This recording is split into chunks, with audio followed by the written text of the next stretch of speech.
بسم الله الرحمن الرحيم. هل أتى على الإنسان حين من الدهر لم يكن شيئا مذكورا إنا خلقنا الإنسان من نطفة أمشاج نبتليه فجعلناه سميعا بصيرا إنا هديناه السبيل إما شاكرا وإما كفورا إنا أعتدنا للكافرين سلاسل وأغلالا وسعيرا إن الأبرار يشربون من كأس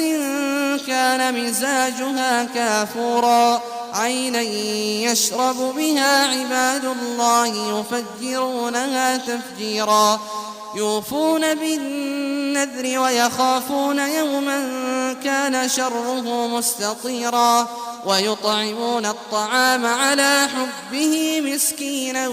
ويتيما وأسيرا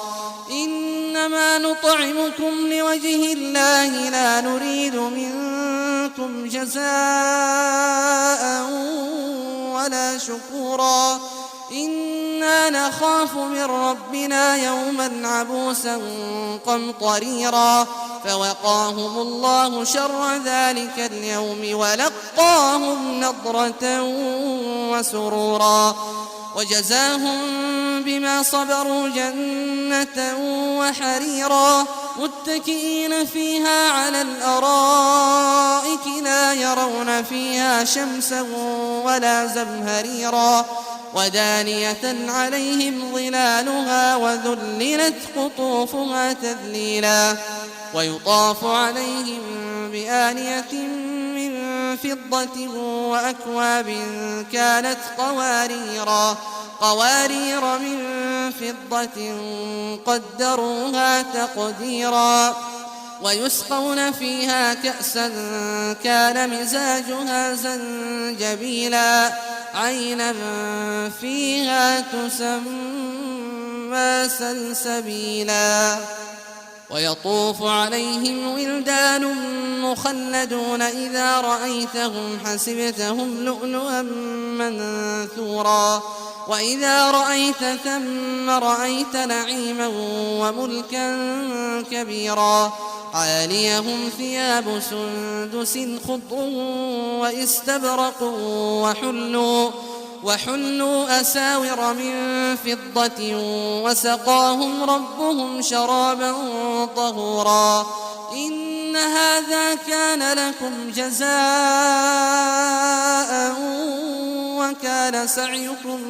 مشكورا إنا نحن نزلنا عليك القرآن تنزيلا فاصبر لحكم ربك ولا تطع منهم آثما أو كفورا واذكر اسم ربك بكرة وأصيلا ومن الليل فاسجد له وسبحه ليلا طويلا إن هؤلاء يحبون العاجلة ويذرون وراءهم يوما ثقيلا نحن خلقناهم وشددنا أسرهم وإذا شئنا بدلنا أمثالهم تبديلا إن هذه تذكرة فمن شاء اتخذ إلى ربه سبيلا وما تشاءون إلا أن يشاء الله إن الله كان عليما حكيما يدخل من يشاء في رحمته والظالمين أعد لهم عذابا أليما.